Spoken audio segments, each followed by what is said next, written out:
Durga just shivered. Reckoners don't shiver. I press my palms flat against her leg, the respirator whining in my mouth as it waits for a breath I've yet to release. 5 seconds pass, and then another tremor shakes the water around me as the muscle shudders beneath my hands.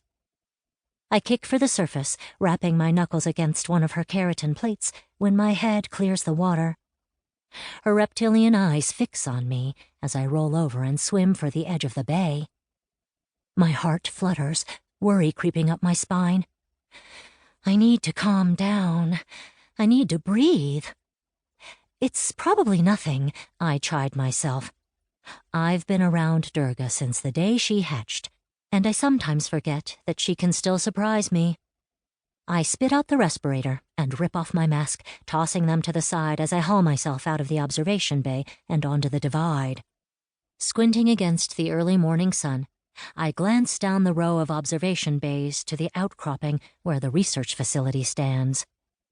The building's glass exterior glitters like a jewel on the edge of the NeoPacific, harshly framed against the rocky coastline. Just below it lies the dock where we start bonding training with reckoner pups and their companion vessels. 8 bays lie between me and the buildings, but only 4 of them are occupied.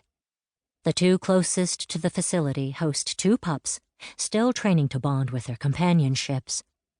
As I flash the Tantor to let Durga know she's free to submerge, the 3rd resident bares her teeth and splashes her fluke at me from the pen on the other side of the divide.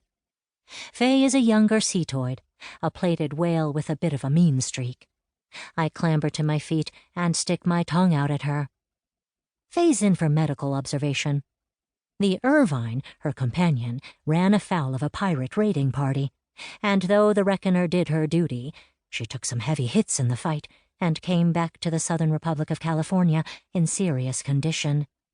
Her hide still stinks of smoke where the pirates' rockets hit her, and her keratin plates spare the singe marks to match.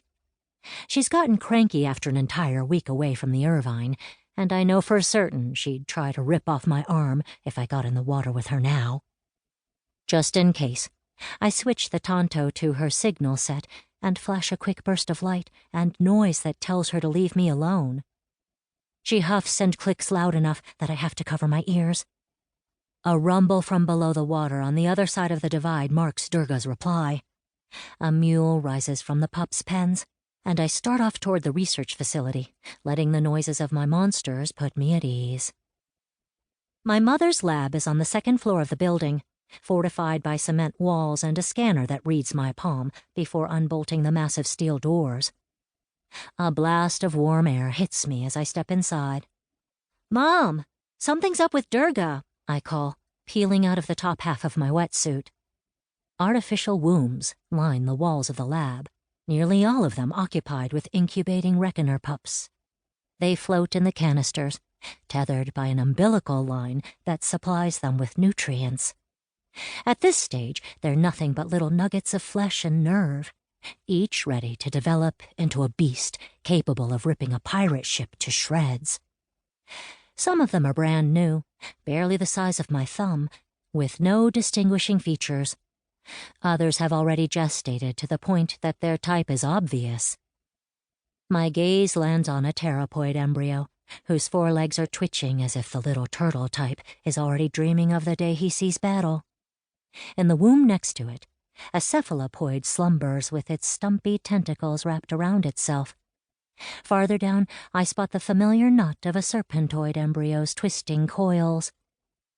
We've developed so many breeds, each uniquely crafted to serve the companies that commission them for their ships. The gel in the womb gives off a soft glow. It keeps them at a suspended stage of development, curbing them until the day we transfer them to a big, leathery purse and let them grow until they're ready to hatch, ready to train, ready to destroy. Until then, they're all just waiting. I'm so stuck on the eerie sight of baby reckoners that it takes me a few seconds to realize my mom's not alone in here. She stands with her back to me, her arms folded as she stares down at a cryocrate, and Fabian Murphy is at her side. He glances my way and motions for an extra